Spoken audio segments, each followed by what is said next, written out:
Welcome to the ArmaniTalks YouTube channel. I'm your host, ArmaniTalks. In this channel, I'm covering communication skills for you to level up your way with words, become much more articulate. In today's episode, we're going to be talking about the power of symbols.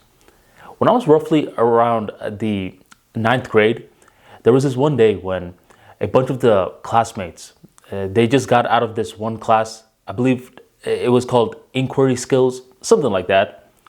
And I was supposed to have this class the next day. These kids that just came out of this class were puffy-eyed. It looked as though they had been crying.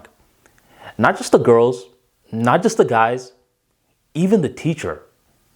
That's when I pulled one of my friends to the side and I asked him, "Hey, why does it look like everyone's crying? Heck, why does it look like you were crying, man? I thought you were this tough guy." That's when he told me, "Man, you're going to have to do this soon, okay? We just did this exercise that had everyone in the class crying." And I thought, yeah, right.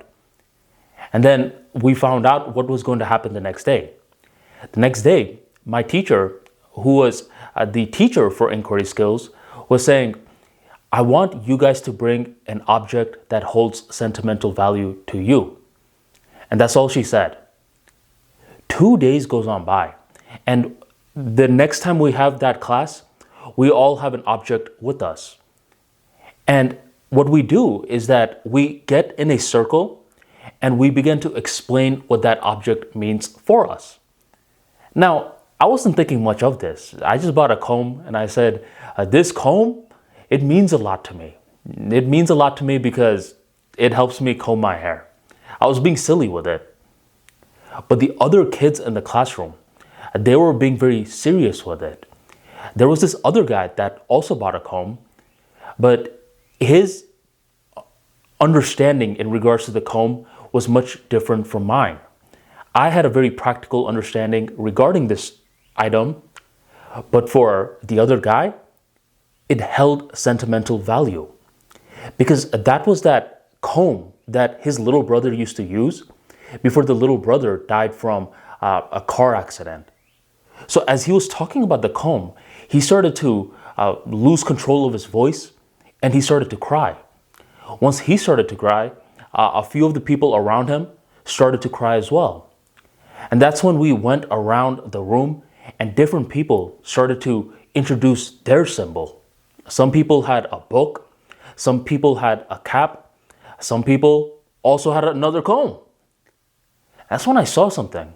I saw, whoa, these objects are sparking some sort of emotions in these folks. These guys are weird. And I didn't understand much regarding that lesson for a couple of years. By 2015, I was getting into public speaking and I had joined Toastmasters and I had gotten this book. It's called The Competent Communicator. And as you can tell, this book is pretty raggedy at this point. And what happened with this book was I would go from Toastmasters clubs to Toastmasters clubs going through this book. You're basically given different speeches you have to do. And anytime you have a speech, in that meeting, you're given an evaluator. Some evaluators held my book in a gentle way, but some people held it in a very aggressive way. Slowly, this beautiful book started to get crumpled. The pages started to loosen, the cover fell off, and much more. Nowadays, this book is a relic of the past. Most Toastmasters clubs don't have these physical books anymore. It's more so a digital program. It's called Pathways. You can log in and plan out your speech there. So why do I still have this? Why don't I just throw it away? I've thought about it a couple of times. Ever since I moved, I thought, it's time for you to throw this book away. But every single time that I'm trying to throw it away, what happens is that there's something in me that prevents me from throwing it away.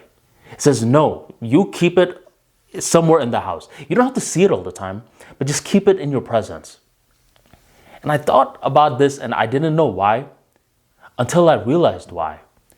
Back then, those guys had regular objects, but those objects held sentimental value. And for me, in my present day, this is simply a regular object, but it holds sentimental value. The value that it holds is that this represents sustained creativity, systematically overcoming a fear, a learning, public speaking, and much more. It's more than a couple of pages, it's a symbol. And this is how a lot of people communicate when they're not using words. It doesn't matter what it is. Every single human, to a certain extent, has a symbol that they resonate with. This symbol cannot be analyzed with the logical eye.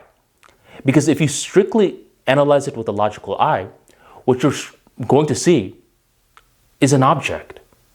Did you ever see that iconic photo of Michael Jordan winning his first ever championship? He's holding onto that trophy. His head is on it. He's crying. His dad is around him. If you're evaluating that from a logical eye, you're going to see a man that is a little too obsessed with this golden material. But if you see it from the emotional eye, you'll see that he has put in roughly 7 years of effort, failing, learning, getting stronger, and much more in order to reach this moment.